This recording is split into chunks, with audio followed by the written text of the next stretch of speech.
Hi అండి, అందరికీ నమస్కారం ఫ్రెండ్స్. ఈరోజైతే మీ అందరితో పాటు ఒక ఈవినింగ్ మినీ వ్లాగ్ అయితే షేర్ చేస్తున్నాను.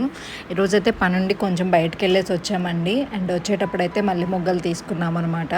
ప్రజెంట్ ముహూర్తాలు అవి ఏం లేవు కదండి. మల్లెపూలు అయితే చాలా తక్కువకు వస్తున్నాయి. వచ్చేసి లీటర్ 20 రూపీస్కి ఇచ్చారనమాట.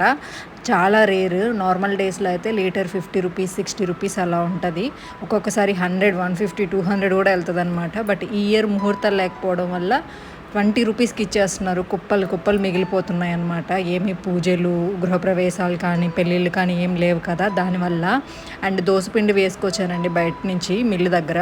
సో ఇంక దాన్ని అయితే గిన్నెలో తీసి పెడుతున్నాను. అలానే ఉంచితే పొంగిపోతుంది కదా అని చెప్పి. నెక్స్ట్ అయితే ఈరోజు డిన్నర్ ఆఫ్టర్నూన్ ఎగ్ పొరుటు చేశాను అండ్ గోంగూర చట్నీ చేశాను అనమాట. గోంగూర పచ్చడి అవి మిగిలి ఉంటే ఇంకా వాటిని అయితే తినేస్తున్నాం. బయటకు వెళ్ళాం కదండి, పానీపూరి అవి తిన్నాము. కాకపోతే లైట్గా కొంచెం పిల్లలతో కలిపి డిన్నర్ అయితే తినేసాను అనమాట. ఫుల్ వ్లాగ్ ఉంది కింద చూడండి.